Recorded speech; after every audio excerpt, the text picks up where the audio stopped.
Hi, guys. Welcome back to Subto Shanna. This is the way, episode 47. Today, I have Brad Warren on the show. Brad is a land banking specialist helping investors build generational wealth. He has a lot of experience in it, and I'm guessing a lot of land too, right? Oh, yeah. I own So, a lot of welcome to dirt. the show, A lot of dirt. Brad. What Thank was you. that? Thank you. A lot of I dirt. own a lot. My wife and I own a lot of dirt. Wow. Okay. So tell us what led you on the path to land banking. Well, ever since I met my wife, dating back to March of 1989, we were going to get married in a couple months. I do a quarterly net worth statement, which I highly recommend to all of your listeners, just to keep track of your wealth and is it getting bigger or smaller or staying the same.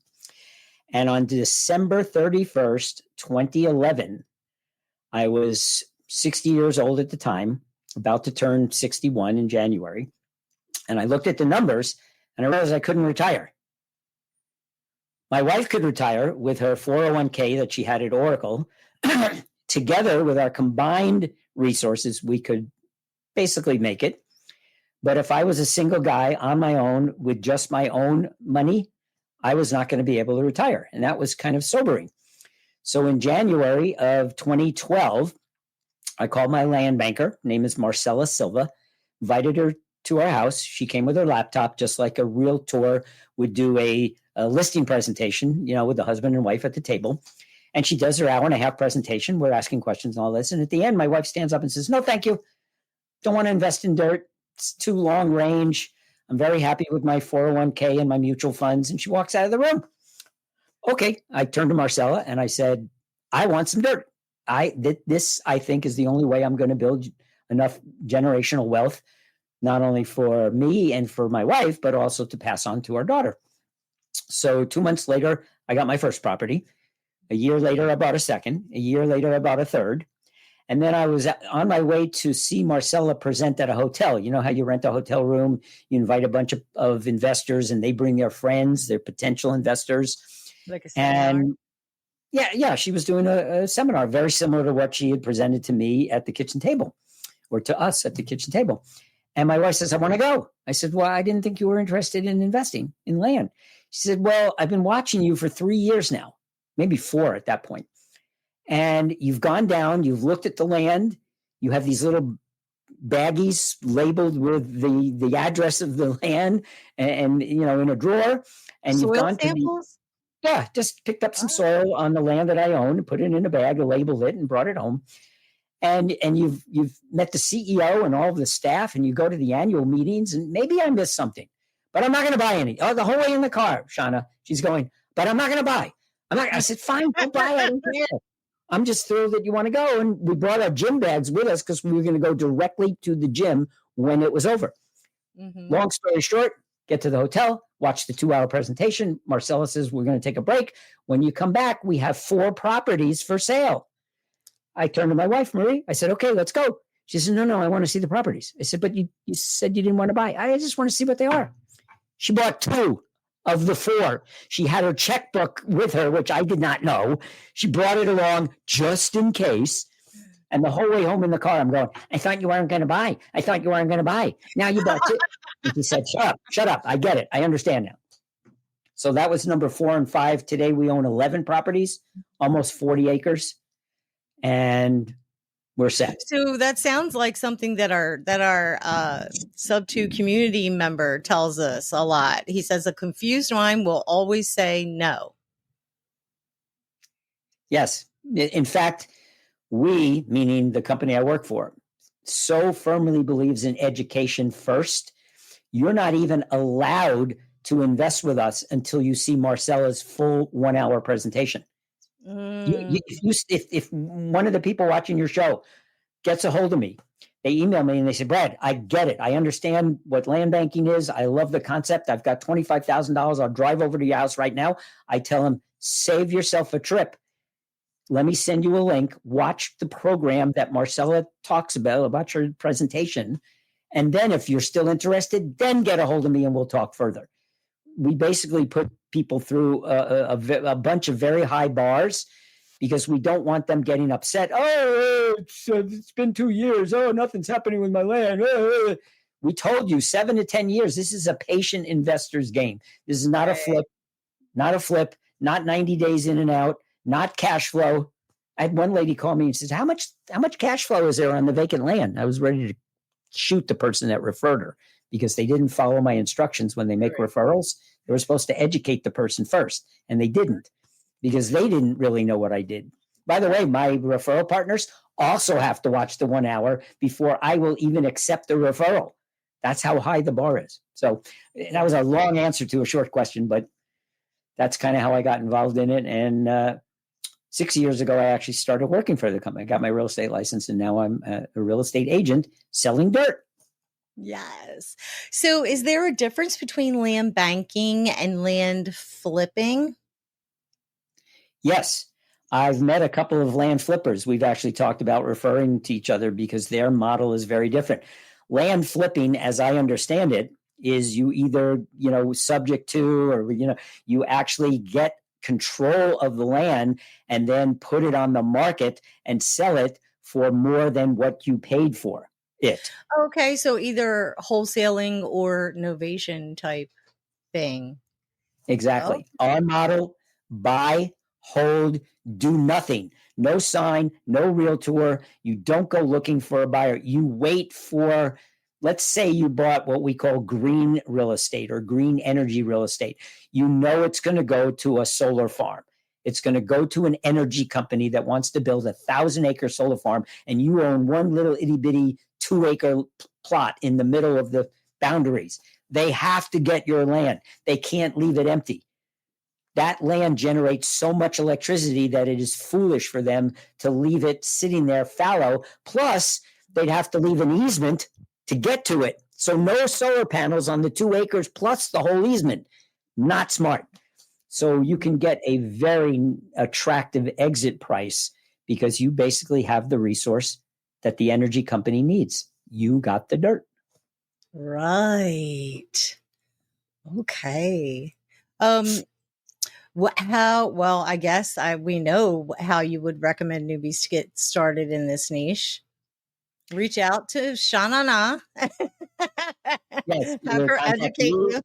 You contact you and you'll forward their information to me, or just email me, brad@bradwarren.com. We'll put it up somewhere later on. Yeah. But just email me. I'm going to ask, how did you hear about me? Since all of my business is by referral, I need to know how they got to me. So at least there's like, okay, now I understand. And then from there, but by the way, I also pay referral fees. That's part of why I need to keep track.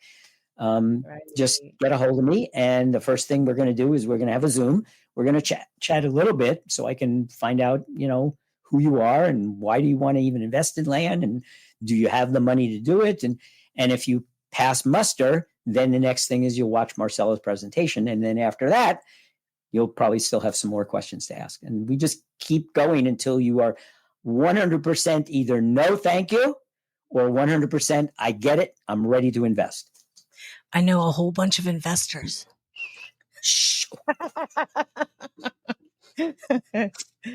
Okay. How do you vet land? Like, how do you decide what land is good to buy and what land is not? And how do you find it? Excellent question, or questions.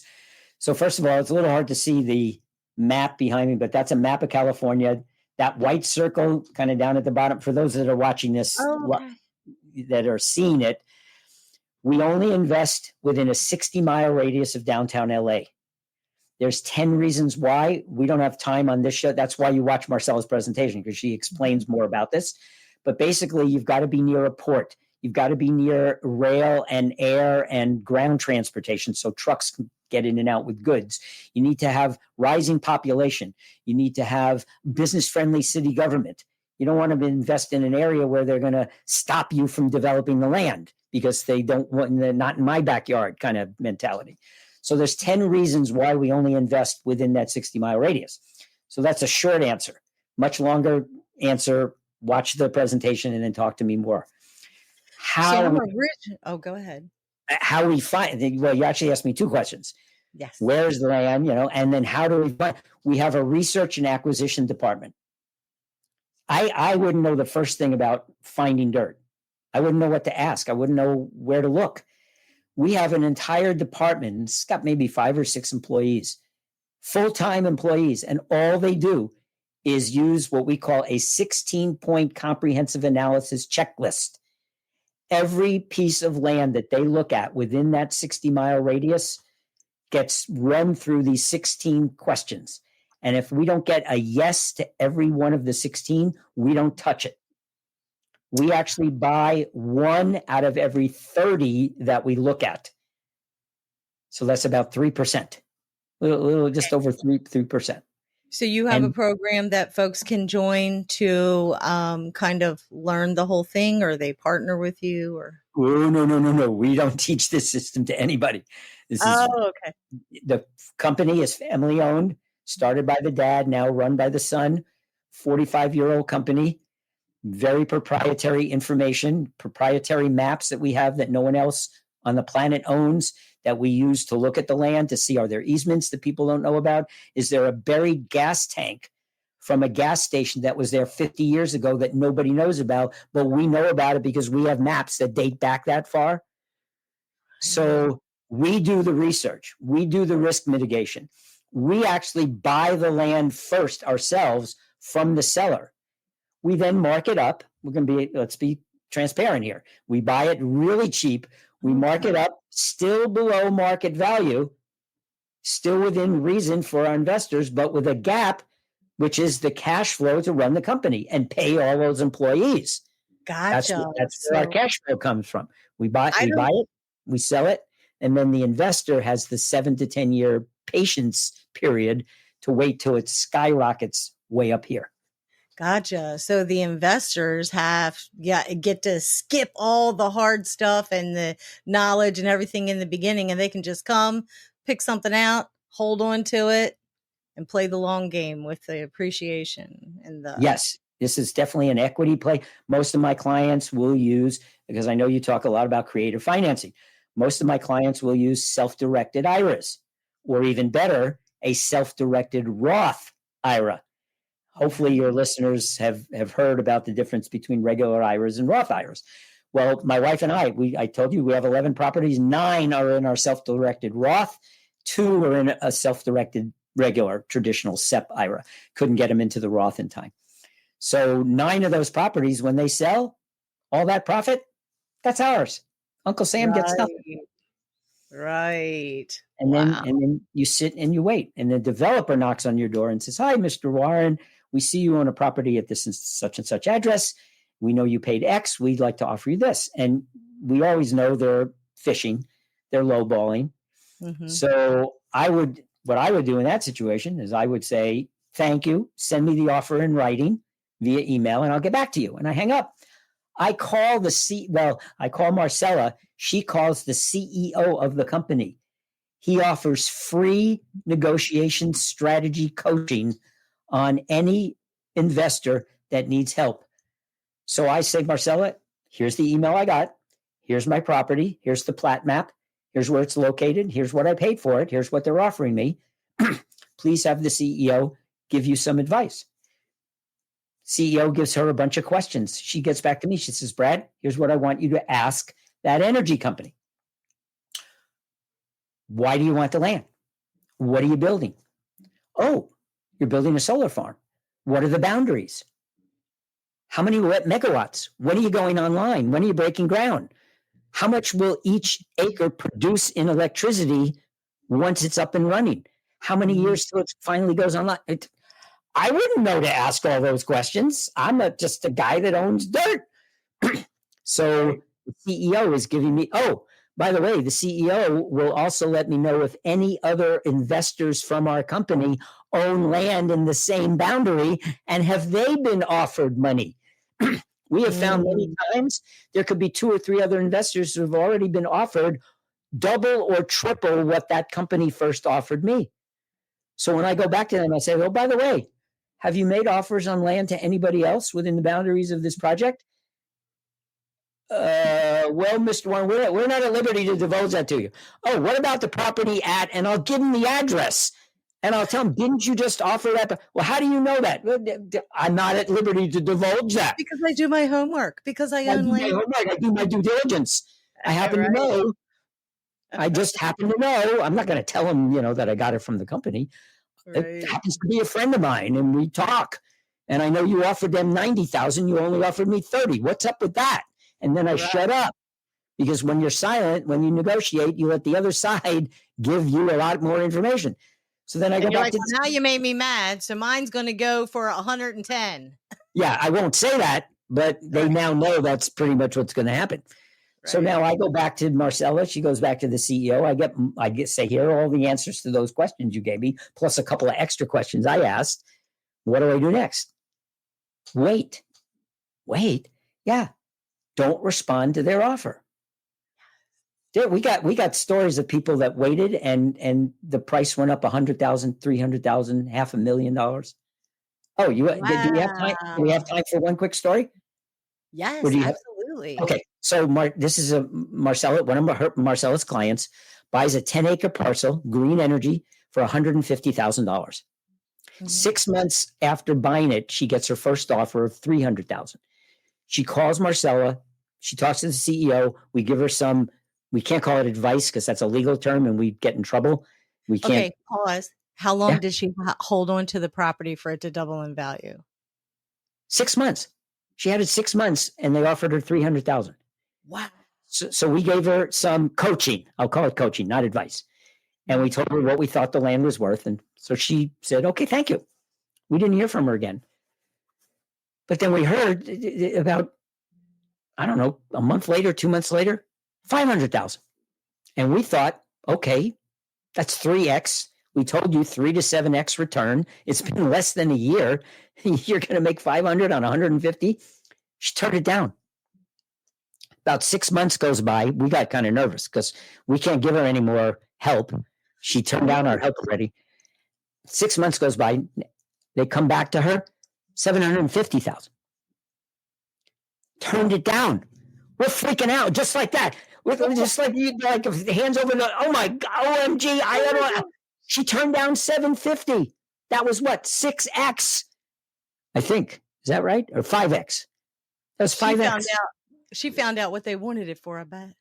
Well, she knew what they wanted it for. She just didn't have the need to sell it. She was patient, which is what we make sure our investors are. Yes. The next offer, $1.3 million. Oh my gosh. She didn't have time to turn that one down because like a week later, they came back and said, final offer 1.5. And thank God at that point, she said yes.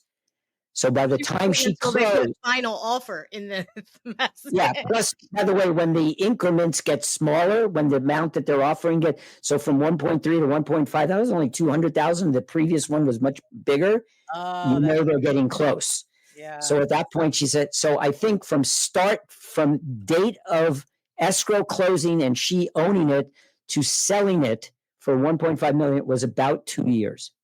And again, my numbers may be off by a month or two or whatever, but now that's an extreme example. 10x in 2 years.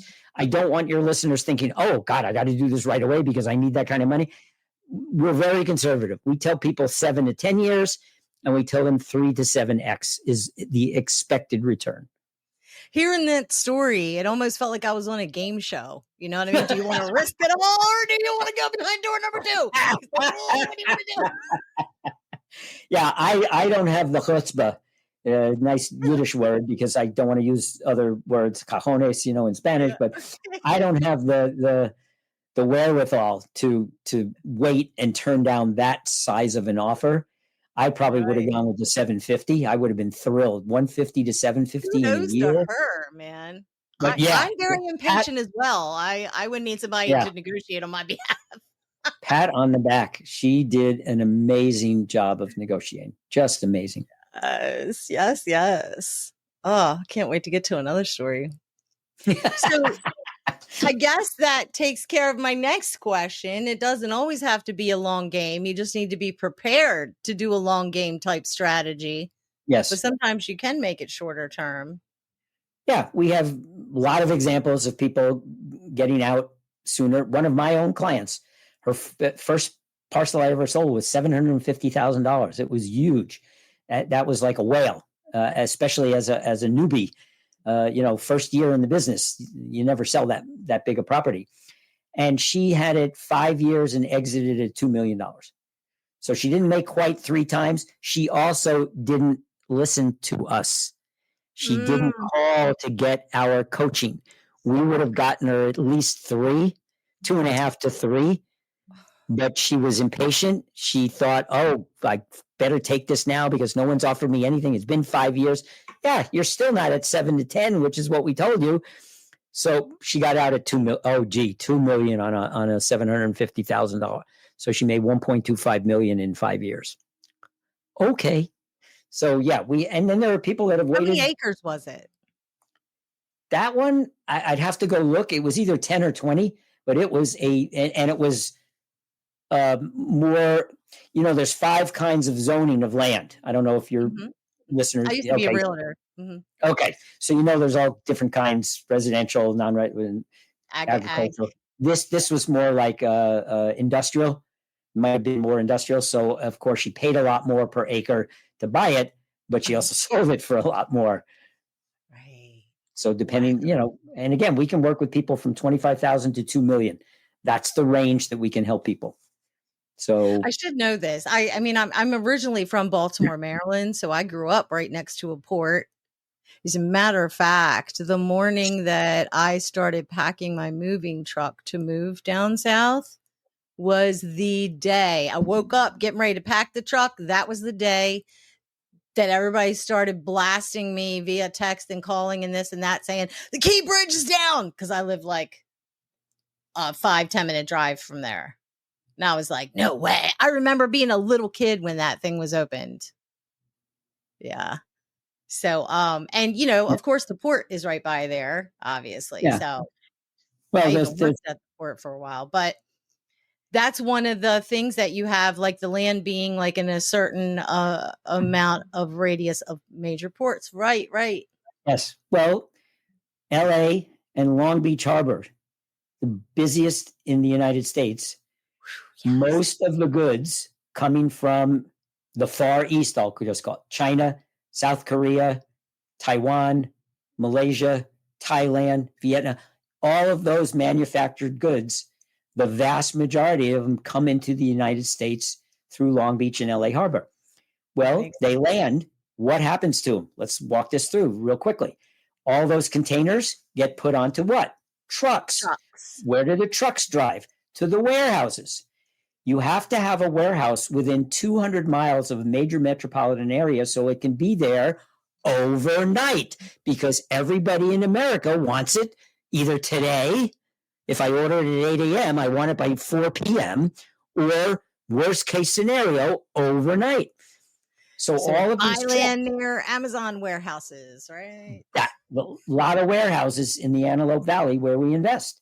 And they're building, there's something like 40 million square feet of land that's being developed in the Antelope Valley, and most of it is warehouses. So a lot of our clients are buying land that's zoned for warehousing now, because they know they're building these Skechers and Michaels and Zappos and all these different companies that need to ship things overnight are building these warehouses 60 miles from downtown LA, 1 hour, hour and a half drive, non-traffic, 4 hours in traffic.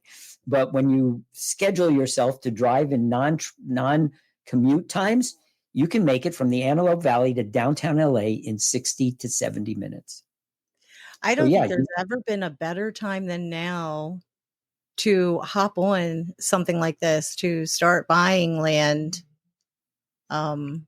If the economy starts to improve at all, there's going to be a lot more of these goods and things needed. Even if the economy doesn't improve, even if it just stays like it is, or even if it drops down, do you think people are going to stop buying from Amazon? No. I don't care what the economy. Do they still need toilet paper? Do they still need toothbrushes? Do they still need paint? Do they still need, repairs to their home? Yes, That stuff doesn't change no matter who's in office, no matter what they say. Right. Life goes on. There's going to be people that still need all of these things. They're going to need it from warehouses. And what do warehouses get built on? Land. Right. Our investors do well in boom and bust times. Doesn't matter what the economies do. With some of these sales, How many investors do you usually serve? Like a lot or? I'll serve as many as I can. Right. But the company, the last time I looked at a number, I believe we've had in the course of the 45 years over 20,000 investors. Oh, wow. Marcella has been doing this, my land banker, who I bought the land from. I mean, I bought it from the company, but through her. She's already done, she's got, I think, over 500 different clients and has sold several thousand properties, or 800 or 1,000 properties. I've only been doing it a few years. As I said, I started 6 years ago, and I only do it part-time. I'm not full-time. And I've got, I don't know, 25, 30, 40 different clients. And one year I sold a couple $1 million worth of land. It was incredible. So yeah, the need for land, what do they say? Invest in land because they're not making any more of it. So how about like housing? I mean, there's a huge need for affordable housing right now. How like there's like stuff, different criteria. When you watch the video, one of the things you'll see is population growth. Well, when an area creates a lot of jobs, it needs a lot of people. Where are they going to live? In the new houses that are being built. Quick example, Antelope Valley. Like I said, from non-commute hours, you can make it from the Antelope Valley to downtown LA in an hour to an hour and a quarter. So let's say you're a remote worker and you live in LA and your property taxes are off the board. You lived in like a $2 million house. You sell that house, you move to the suburbs, you buy a brand new 3-bedroom, 2-bath house, 2,200, 2,300 square feet, gated community, pool, workout room for $425,000, maybe $450,000. You'd have enough cash to buy it outright and not even have a mortgage. And you work from home. And when you have to go in for a lunch meeting, you leave your house at 11. You're in downtown LA by noon. You have lunch for, let's say, an hour and a half. 1:30, you beat the trap. You're home at 2:30. You hop in the pool. You go pick up your kids from school. You go home. You do a little work. A lot of people are leaving Los Angeles, the city part of Los Angeles, and moving out to this outer region and living in the places where we're investing. And guess what? D.H. Horton, American Homes, KB Homes, they're all there building nice homes for people to live in. Yeah, with remote work on the rise over the last 3 or 4 years, like people can really live where they want to. Exactly. So, they could buy a van and just travel around. And I know a lot of them. You don't have to get up, get ready, drive to the place, drive home, blah, blah, blah. Nomads. My nomadic friends, they had an RV. They sell all their possessions. They have their laptop and a hotspot, and they just travel around. They park in a national park. They get online. They do a webinar. They do a podcast. They make money, and then they stay a couple of days and they go to another one. I mean, there's all kinds of possibilities out there. That's part of my long-term plans. Yeah, for long-term planning, for diversification. Be careful. I own a little bit of crypto. I have a fully paid single family residence. We own government bonds, like Series I bonds. We've got stocks. We've got mutual funds. What else? I think that's pretty different. And land. You want to diversify. You don't put all your eggs in one basket. How many times have you heard that? Right. So I tell people, I don't want your entire portfolio. Buy one piece of land to start. Dip your toe, learn more about it. And over time. Usually, you said we can do subject to and seller finance, but are they usually just cash, paid for in cash? You can't really do subject to seller finance. There's no seller finance. It's cash 1031 exchange, Mm-hmm. IRA money. I've even had some people tell me they want to take an advance on their home, like a HELOC. And I Mm-hmm. say, what if you wind up owning it for 10 years and you're paying interest for 10 years? You're Right. going to eat into a lot of your equity. So I don't recommend that. But if they think, oh, I'm going to buy land, for solar, and I'm going to 2 years, I can afford it. And I say, look, I'm telling you 7 to 10, but you can do what you want. I don't give financial advice, but you can borrow from a life insurance policy and then pay yourself back when you sell it. It's what are that? The life insurance with living benefits. It's the rage now. Everybody that's got life insurance. Yes. Infinite banking thing. Yeah. Infinite banking concept, that kind of thing. Yeah. So, but I would say for me, my clients, it's mostly retirement funds and cash. And then I've had a few 1031 exchanges. One client actually sold 2 single family residences because they were tired. They had like 35 properties and they were just tired of being a landlord. Tenants, toilets, termites, taxes, trouble. They just wanted it. So they sold 2 and converted it into a big piece of property. And then they got an offer for a solar lease. They got an offer for, you don't always sell. Sometimes you lease the land to the energy company and you get cash flow for 35 years. Right. That's crazy. I've heard a lot of these city skyscrapers they'll have, or not even just skyscrapers, just city buildings will lease out the roof of their buildings for the like Verizon cell phones or internet or anything like that. That's just well, now they're putting a lot of solar panels on all buildings. Anything that's directly going to get sunlight, it's free energy. I mean, it's not free. You got to build the infrastructure and you got to tap into the grid. But after that, it's sunlight. Yes. And as far as I know, the sun will be here for a long time. Yeah. It's not going anywhere in our lifetime. Not going anywhere unless it explodes. And then if it explodes, who cares? Because we're all going to die. Right. Okay. What are your passions and areas of focus? And do you do any regular real estate? Nope. Besides land? Just land? Just dirt and just our model. I've had some people call and say, "Hey, Brad, I got 2 acres in North Dakota. Can you help me sell it?" Nope. Don't touch it. Sorry. We stay in our lane.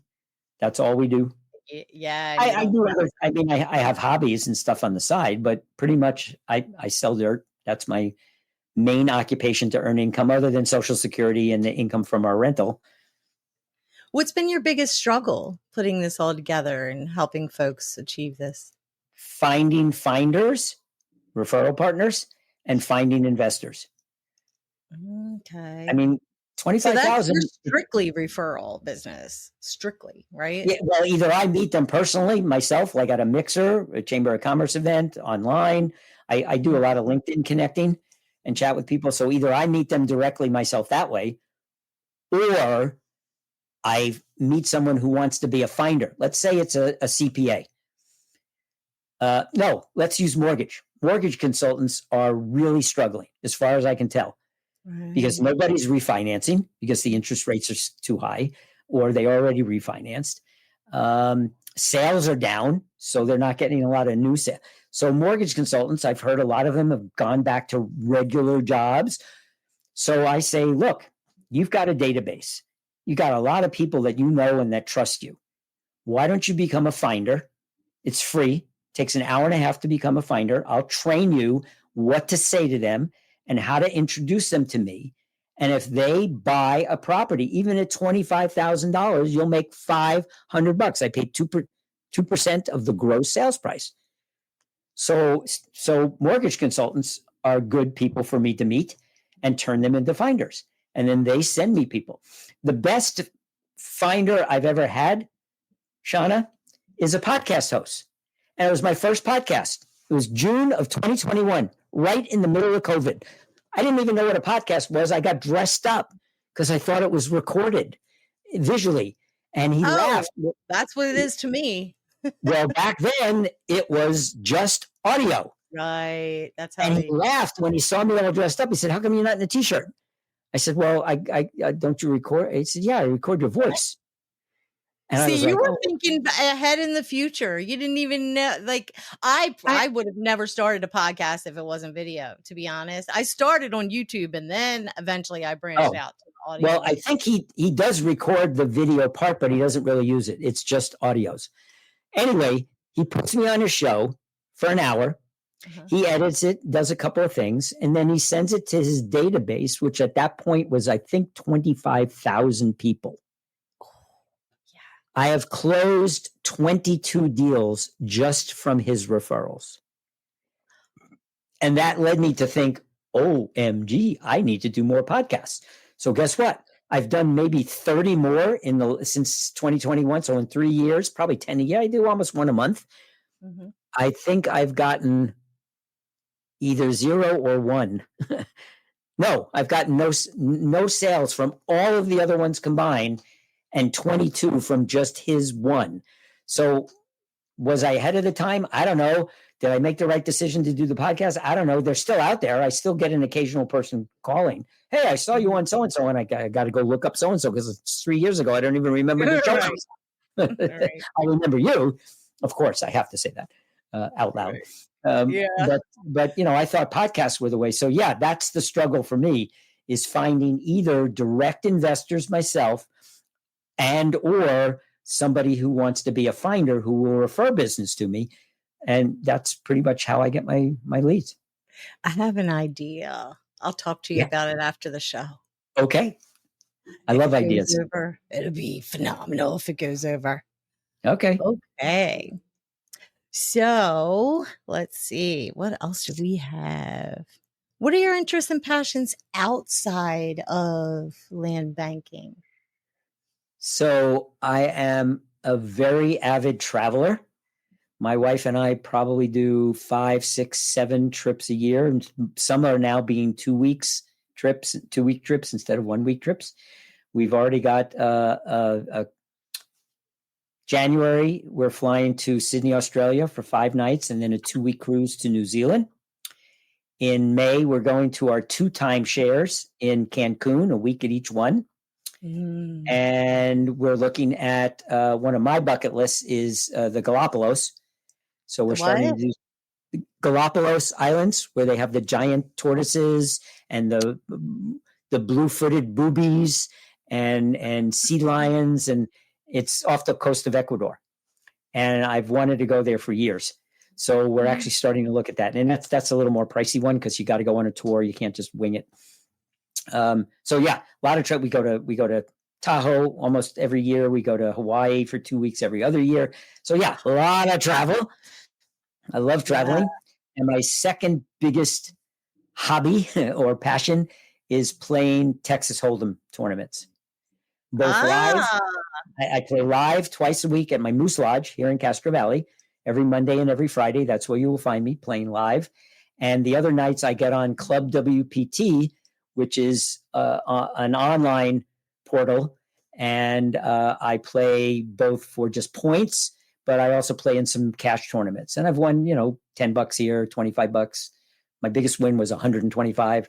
But some of them you can actually win a seat to the annual event at the Wynn in Las Vegas, which is like $10,000 to buy in, and you can win a seat plus airfare and hotel and all that. I haven't won one of those yet, but that's one of my bucket lists, is to win a seat at one of those and go play live in Vegas for $1 million or $5 million prize pool. Woo, yeah, that gets me excited. Yeah.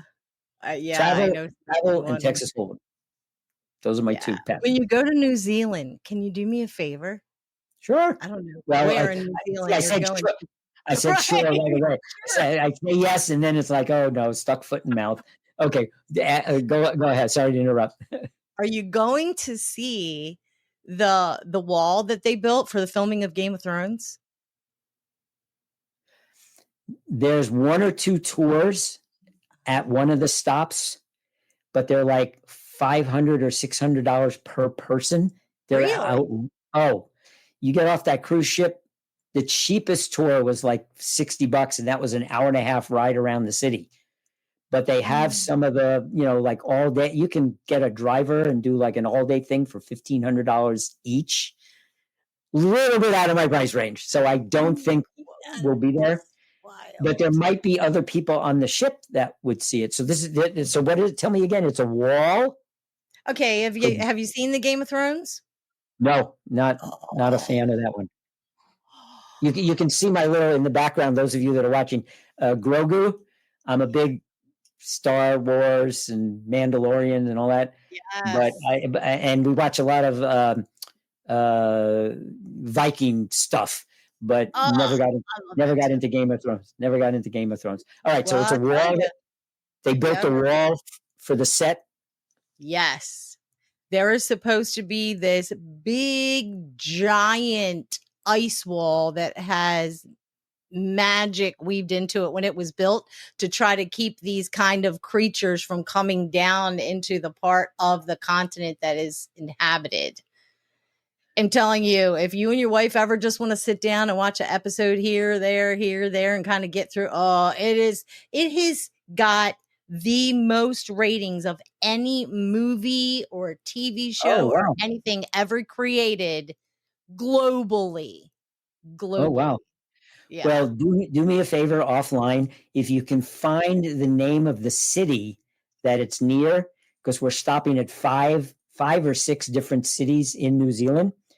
I'll see if it's close to one of those cities, and we could just take a cab.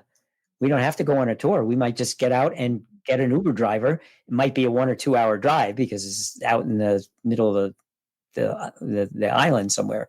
They can't do it near the coast. Most of that stuff is where the glaciers are, which is in the middle of the country.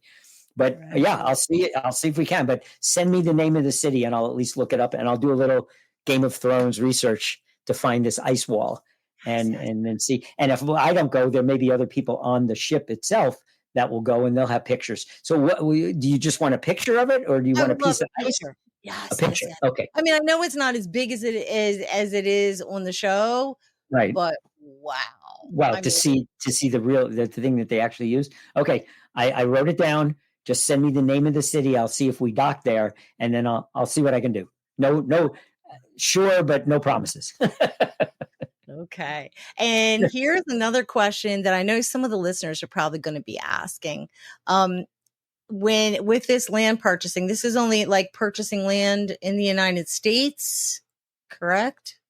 Yeah, it's only within 60-mile radius of downtown LA, with one little caveat. I have sold a couple of parcels in Desert Hot Springs, which is outside the 60 miles.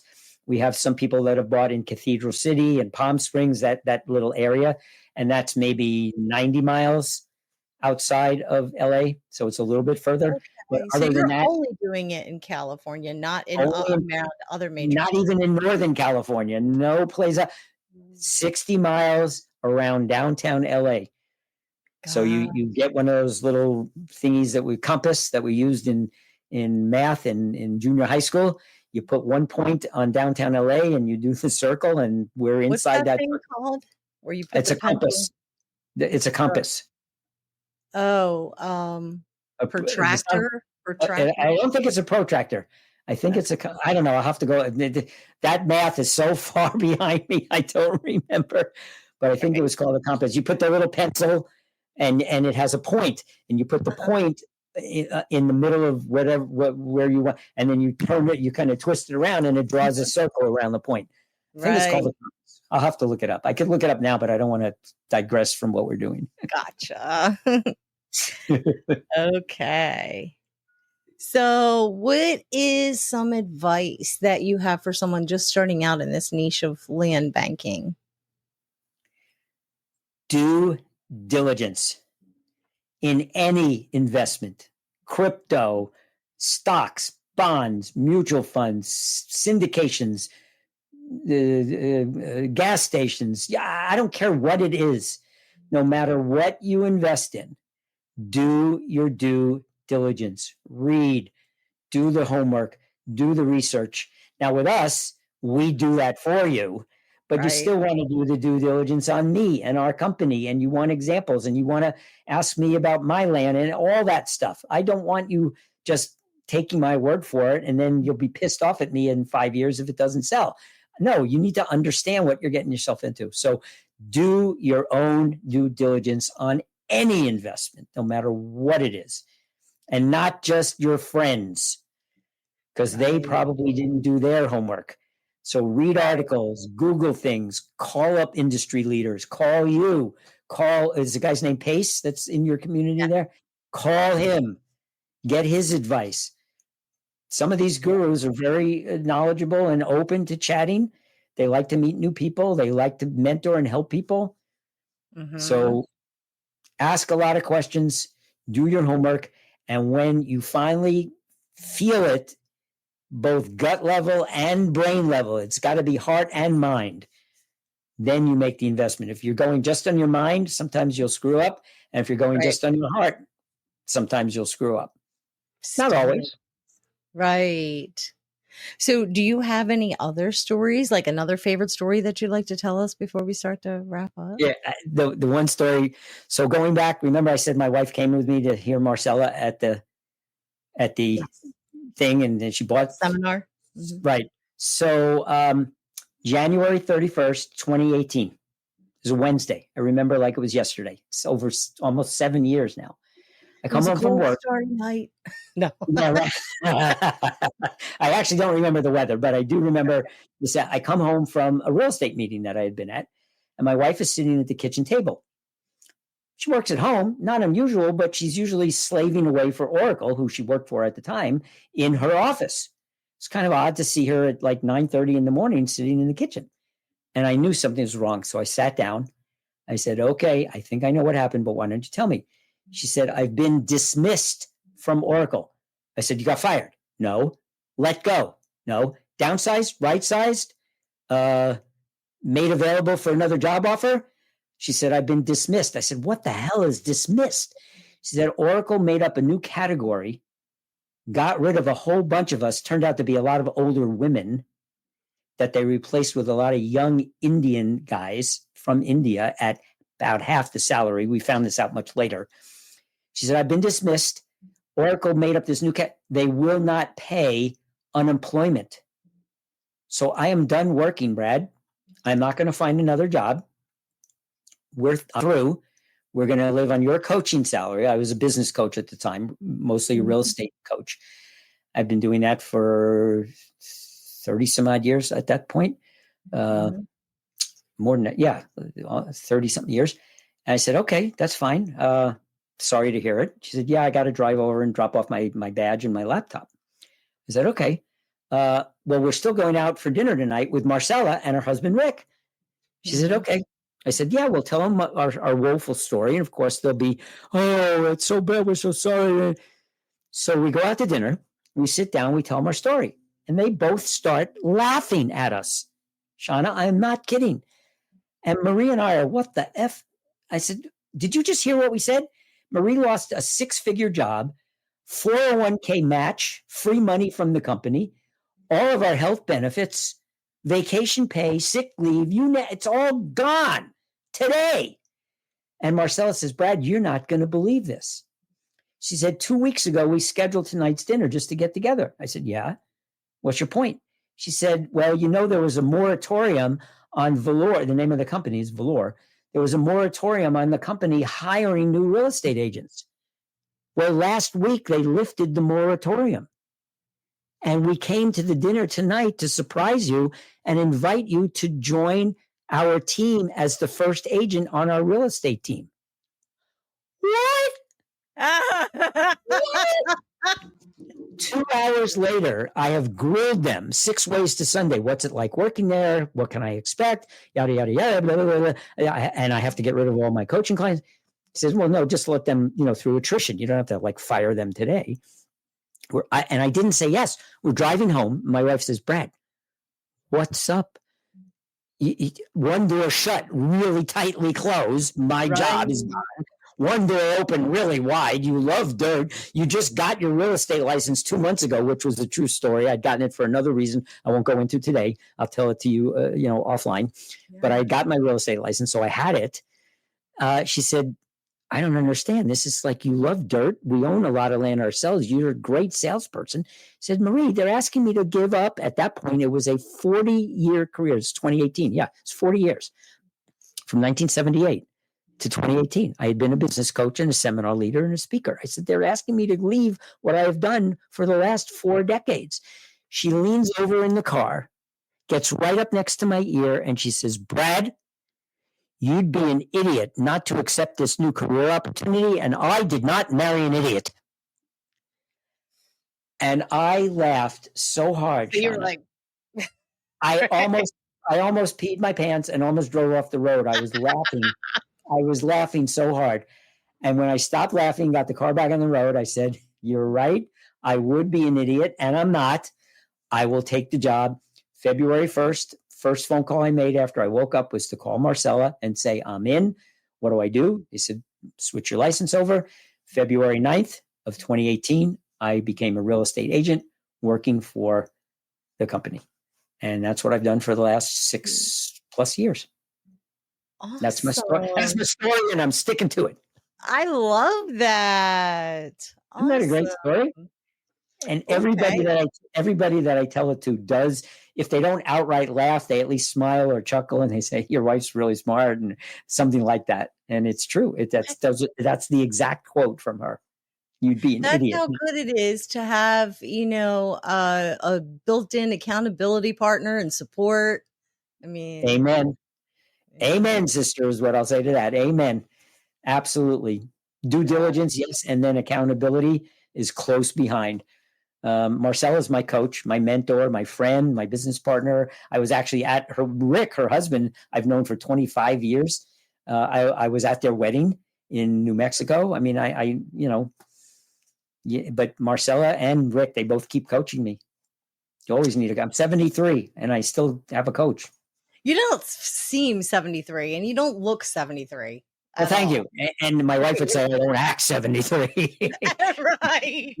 When I turned 71, she says, you're reversed. You act like you're 17, like 1-7, not 7-1. Yeah. Now it's 73. But yeah, no, I try to be lighthearted and take every day as it comes, be grateful beyond, thank the Lord and whoever else is listening and the gods, goddesses, whoever's out there. Mm-hmm. I've had a really blessed life and continue to have one. And I think I stay young because I act young. I feel young. I don't let my aches and pains get the better of me. And I'm what is it? CANI, constant and never ending improvement. That's me. Ooh, I like that. that. Yes, I can. I am constantly reading, going to seminars, learning. Oh, yeah. And that's how people can get a hold of me. Yes. So, I was listening. I just wanted to leave it up there long enough for people to be able to see. Thank you.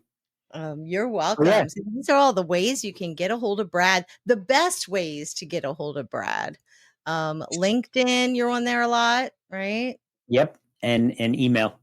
Email is best because I answer all my emails within 24 hours. Even when I'm on a cruise ship in New Zealand, we're going to have Wi-Fi and I will log in for about 5 minutes a day. I learned the hard way. You let email go for a few days or a week and it takes forever to catch up. Even when you unsubscribe from stuff. Which I do a lot now. But no, I check it even when we're on vacation. We're buying the package to have Wi-Fi on board. I will check in the morning once and most likely in the late afternoon or evening.